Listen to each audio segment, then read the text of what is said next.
తో ఒక ఆవేదనతో భవిష్యత్తును గనక మనం చూస్తే మీరు అనుకోవచ్చు ఇదేదో ఎవరి కోసమో కాదు, ఇప్పుడు చూస్తున్నటువంటి ప్రతి ఒక్కరికి ఇది జరగవచ్చు, జరుగుతోంది కూడా. ఎక్కడో కాదండి, మనందరం పుట్టి పెరిగిన హైదరాబాద్ అంటే నగరంలో జరిగింది.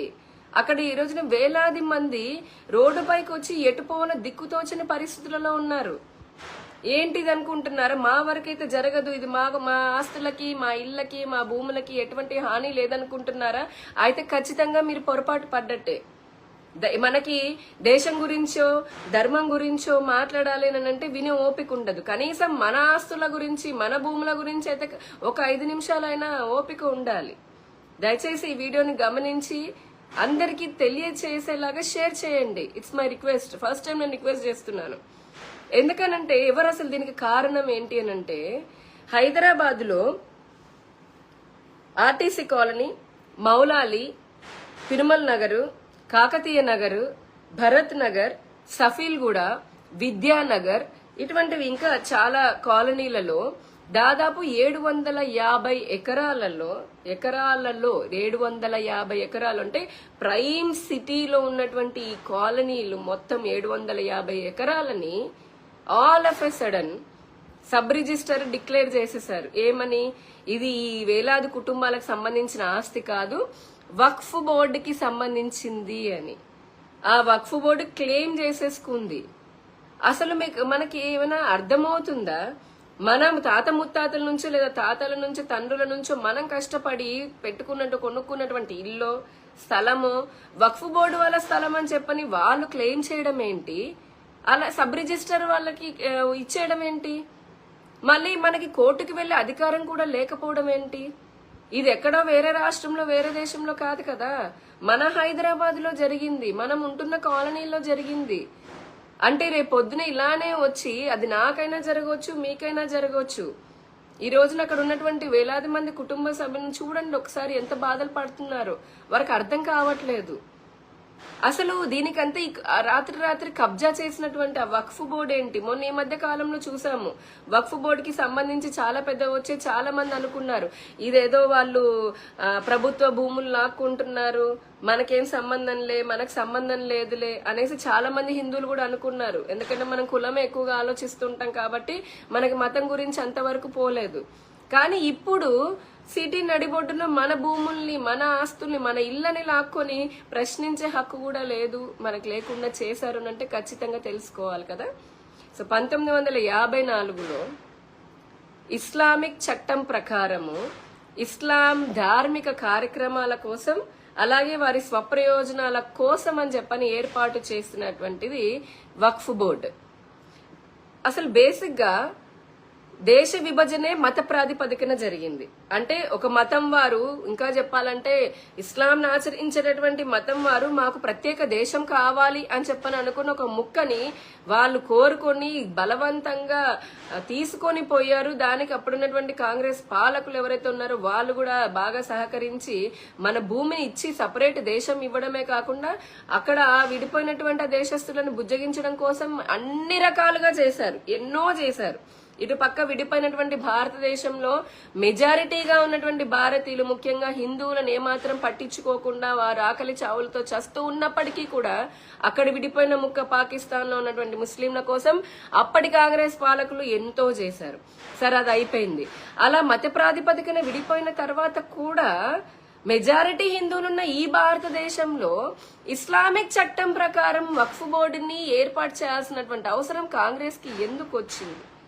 ఎందుకు ఇచ్చారు? ఎవరిని బుజ్జగించడానికి ఇచ్చారు? కేవలం వక్ఫ్ బోర్డు మాత్రమేనా?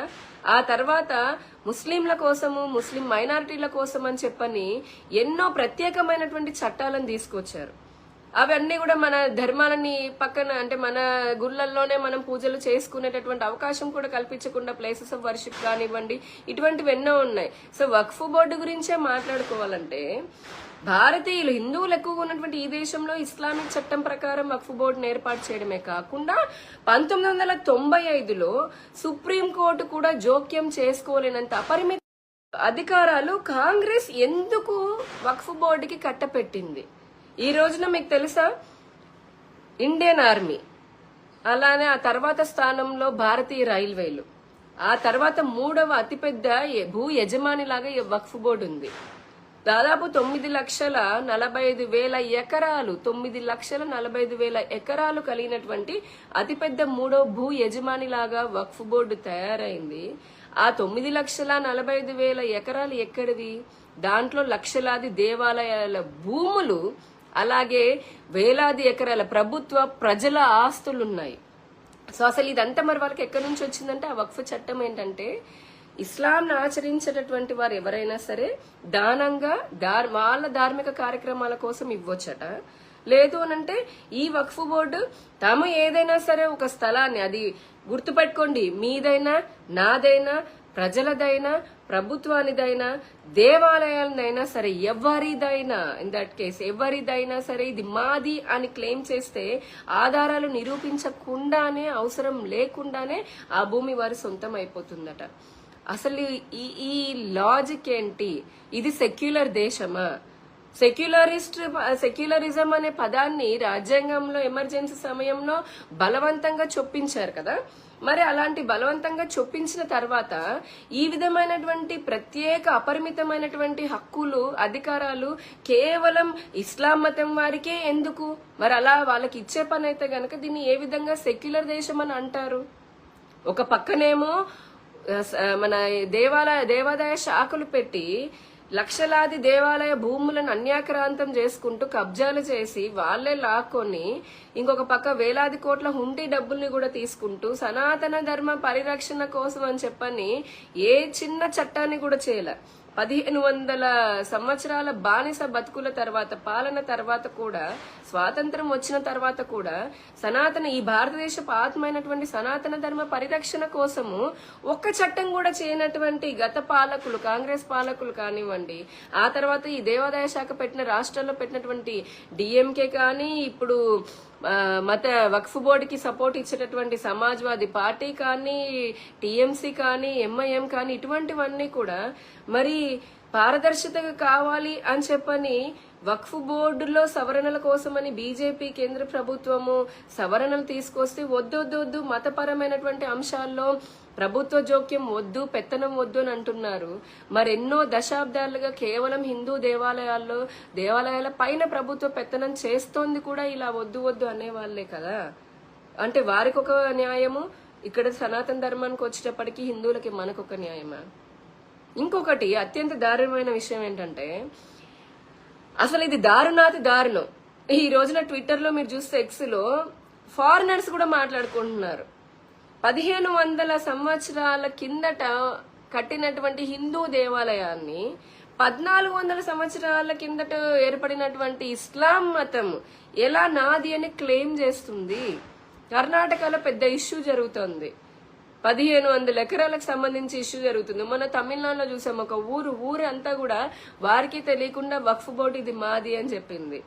ఇక్కడ ఆశ్చర్యకరమైన విషయం ఏంటంటే 1400 సంవత్సరాల కిందట పుట్టినటువంటి ఒక మతము, అప్పుడే పుట్టినటువంటి మతము, దానికంటే 100 సంవత్సరాల ముందు కట్టినటువంటి హిందూ దేవాలయాన్ని నాది అని అది ఏ విధంగా క్లెయిమ్ చేస్తుంది? ప్రభుత్వం అసలు ఏ విధంగా దానికి ఇచ్చేస్తుంది వక్ఫ్ బోర్డుకి? అది ఎందుకు మరి మనం అందరం ప్రశ్నించట్లేదు? పోనీ ఇది కేవలం దేవాలయానికి సంబంధించిందంటే కాదు. ఈ రోజున మన ప్రజలు, సామాన్య ప్రజలు ఇళ్లను కూడా, వారికి ఉన్నటువంటి ఆస్తులను కూడా వక్ఫ్ బోర్డు మాది అని క్లెయిమ్ చేస్తోంది కదా. మరి దీనిపైన చర్చ జరగదా? ఇలానే వదిలేస్తే రాత్రికి ఇన్ని సంవత్సరాల నుంచి మనం కష్టపడి కట్టుకుని ఉన్నటువంటి ఆస్తులు కానీ ఏదైనా అనుభవిస్తుంది కానీ ఎవరో ఒకరు వచ్చి నోటీస్ అంటించేసి ఇది మీది కాదు, ఇది మాది అని అంటే ఎందుకు మన జీవితాలు? ప్రశ్నించే అధికారం కూడా లేకపోతే ఇంకా ఎందుకు మనకి ఈ జీవితాలు? ఎటువంటి పౌర హక్కులు లేకుండా ఉన్నప్పుడు ఎందుకు? కాంగ్రెస్ 2014 లోక్సభ ఎన్నికలకి ముందు ముస్లిం సామాజిక ఆర్థిక అభివృద్ధి కోసం అని చెప్పని వారికి వక్ఫ్ బోర్డుకి ఢిల్లీ రాజధాని ఢిల్లీలో 123 ఆస్తులని వక్ఫ్ బోర్డుకి బహుమతి లాగా ఇచ్చారు. వేల కోట్ల రూపాయలు. ఎవడబ్బా సొమ్ము? ఇవ్వడానికి కాంగ్రెస్ ఎవరు, తీసుకోవడానికి వీళ్ళెవరు? అసలు నేను కష్టపడి కొనుక్కొని కట్టుకున్న నా ఆస్తిని నా పిల్లల కోసం అని పెట్టుకున్న దాన్ని ఏదో ఒక బోర్డనో లేదంటే ఒక చట్టం పేరుతో బలవంతంగా లాక్కొని సామాన్య ప్రజల హక్కుని కొలరాయడానికి ఏ ప్రభుత్వానికైనా ఎక్కడిది అధికారం? ఇప్పుడు రాజకీయాలతో సంబంధం లేదు. నేను చెప్తున్నాను, సబ్కా సాత్ సబ్కా వికాస్ అని అంటే ఒక వర్గం కోసం అని చెప్పని వారిని బుజ్జగించడము, వారిని మెప్పించడం కోసమనో మిగతా ప్రజలందరి నుంచి బలవంతంగా లాక్కొనివ్వడమేనా? కాదు కదా. భారతీయ జనతా పార్టీ అందుకే సబ్కా సాత్ సబ్కా వికాస్ అని అంటే కుల మత ప్రాంతాలతో సంబంధం లేకుండా అందరికీ అన్ని అందజేస్తుంది. కానీ కాంగ్రెస్ చేసింది ప్రతి దాంట్లో కూడా మైనారిటీ అప్పీజ్మెంట్ చేస్తూ మెజారిటీ అయినటువంటి ఇక్కడ కులం కూడా లేదండి, అందరిది. ఈ రోజున ప్రజలందరి ఆస్తులు పోబోతున్నాయేమో. రేపొద్దున ఇదే పరిస్థితి ఇప్పటికే హైదరాబాదే కాదు, మహారాష్ట్ర, కర్ణాటక అన్ని రాష్ట్రాల్లో అన్ని నగరాల్లో జరుగుతోంది. మనది కూడా జరగవచ్చేమో. అందుకే చెప్తున్నాను, కొంచెం వివేకంగా మనం కళ్ళు తెరుచుకుందాము. ఇప్పటికైనా సరే ఆలోచన చేద్దాము. మన హక్కులని బయట దేశం కోసం మాట్లాడమంటే మాట్లాడము, నాకెందుకులే అని కూర్చుంటాము. ధర్మం కోసం మాట్లాడమంటే మాట్లాడము, నాకెందుకులే అనుకుంటాము. మన పక్క సందువాడిలో ఏదైనా జరిగింది, దొంగతనమో ఇబ్బందో అని అంటే నాకెందుకులే, నాకైతే జరగలేదు కదా అని అంటాం. ఇప్పుడు మనకే జరిగే పరిస్థితి జరుగుతోంది కూడా, హైదరాబాద్ లో తెలుసుకోండి. కాబట్టి ఇదొక ప్రజాహితం కోసం, ప్రజల్లో చైతన్యం తేవడం కోసం ఈ వక్ఫ్ బోర్డు లాంటివి ఇంకెన్ని చట్టాలున్నాయో. ఇప్పుడు జేపీసీ జాయింట్ పార్లమెంట్ కమిటీని వేశారు కాబట్టి, వాళ్ళందరూ ఎంక్వైరీకి వచ్చారు కాబట్టి ఈ వక్ఫ్ బోర్డు వాళ్ళు క్లెయిమ్స్ చేస్తుంటే బయటకు వస్తున్నాయి మనకి. అదర్వైజ్ ఇప్పటి వరకు ఇవన్నీ మనమే అని అనుకుని భ్రమలోనే బతుకుతున్నాము. పన్నులు ట్యాక్సులు కట్టుకుంటే, ఇంటి ట్యాక్స్, నీళ్ల ట్యాక్స్, కరెంటు ట్యాక్స్ అనుకుంటా, చివరాఖరికి వాళ్ళు వచ్చేమో మనకి నోటీస్ పెట్టి పెద్ద మనకి మిగిల్చేది బూడిదే. ఇప్పటికైనా ప్రజల్లాగా తెలుసుకుందాము. ఇటువంటి వక్ఫ్ బోర్డులు గాని ఇంకా ఎన్ని రకాలైనటువంటి చట్టాలు మనకి తెలియకుండా ఉన్నాయో మనల్ని ఇబ్బందులు గురి చేయడానికి. ప్రజలు జాగ్రత్తమై ఉండాలి. అందరూ కూడా ఐకమత్యంగా ఉండి మన హక్కులని మనము పొందే విధంగా కొంచెం జాగ్రత్త పడాలని చెప్పని ఒక ఆవేదనతో ఈ వీడియో చేస్తున్నానండి. అందరూ కూడా తప్పకుండా ఈ వక్ఫ్ బోర్డు దాని అన్లిమిటెడ్ అపరిమితమైనటువంటి హక్కుల గురించి తెలుసుకొని, పౌరులకి ఏమాత్రం హక్కులు లేదని కూడా తెలుసుకొని, దీనిపైన ఏ విధంగా మనందరం కూడా స్పందించాలి, ఏం చేయగలుగుతామో అనేది కూడా ఆలోచించాలని అనుకుంటూ భారత్ మాతాకి జై.